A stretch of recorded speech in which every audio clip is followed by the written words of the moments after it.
Okay, and as Colin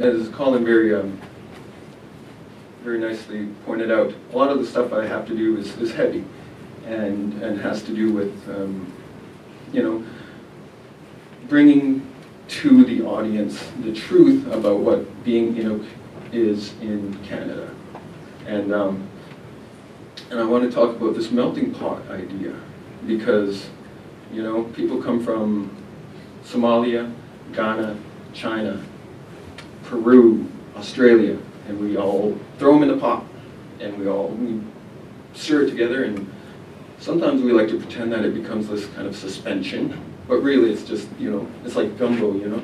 It's got this vegetable, and it's very separate with this flavor over top of it all, kind of pretending to make it cohesive, right? So when you think about this melting pot, what does that make me and the other native people of Canada? Kind of the pot, right? and when you go to a restaurant, you don't think, oh man, I'm so glad that they used cast iron. You know, it's never, oh yeah, the tandoor oven, you know, that was awesome. You know, it's the food, the stuff inside that you worry about, that you think about, that you criticize and or praise. And as someone who's part of the pot and also part of the mixture, that kind of makes me what? Like something burnt to the side of the pot, right? I mean, really. And what do you do with that? You scrape it off and you put it down the drain. I mean, so this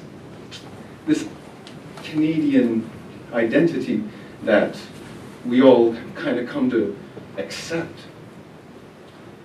as a Western country is, in a lot of ways, and you have to have an analytical mind like I do to see that it's insulting in a lot of ways, you know? I don't like this melting pot idea. There's got to be some other better metaphor, you know? Rainbow, I don't know, like something. Because rainbows are pretty and nice, with lots of different colors. And that's the important part about the rainbow, is the colors, right? There's got to be some other better metaphor. Anyways, part of the effects of that on the mentality of Aboriginal, I don't like that word, but that's the word you guys use, Aboriginal people in Canada is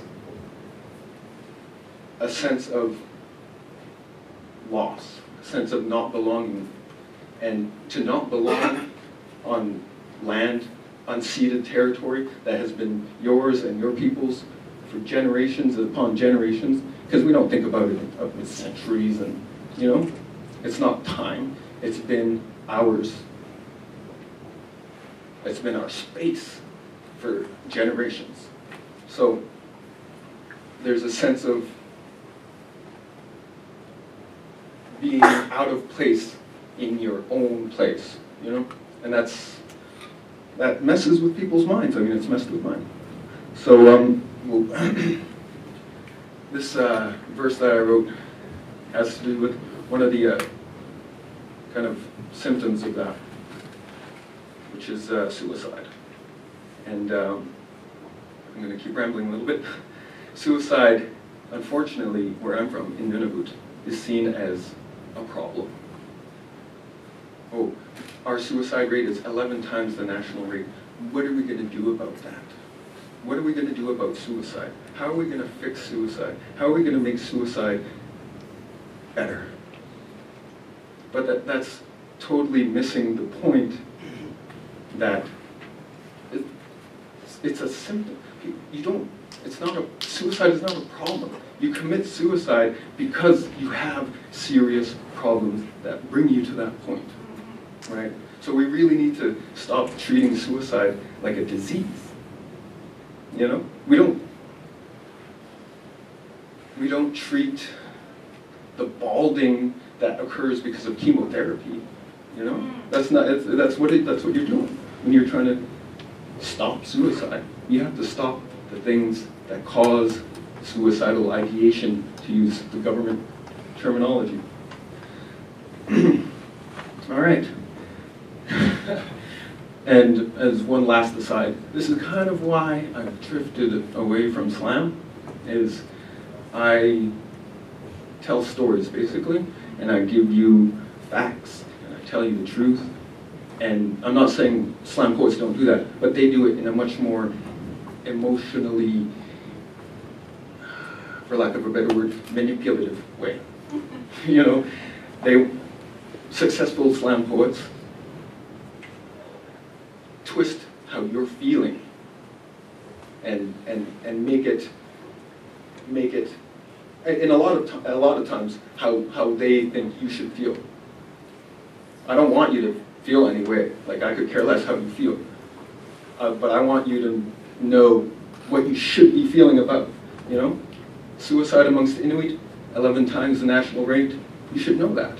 How do you feel about that? It doesn't bother me, but you should know about it. I'm not going to tell you about, I mean, and I did actually, now I think about it. But I'm not, you know, I have 5 very close friends who have committed suicide. And I could tell you about each one of their stories, why they did, but that's not my job. It's your job to understand how you feel about that.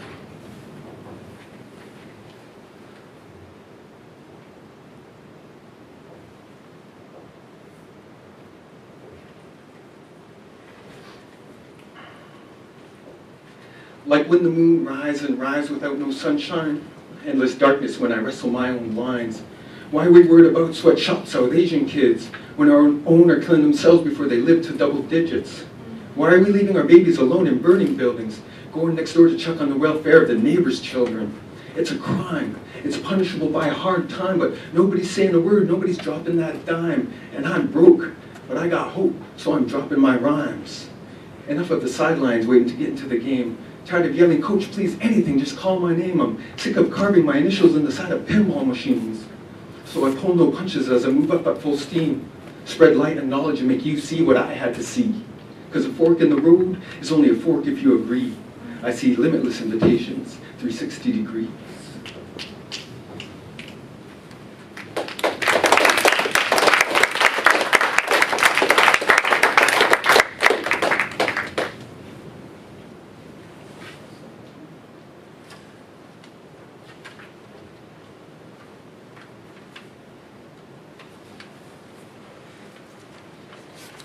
Because there's no beat, no freestyling, but life is still battling. Can't skulk around spouting sardonic self-flattery.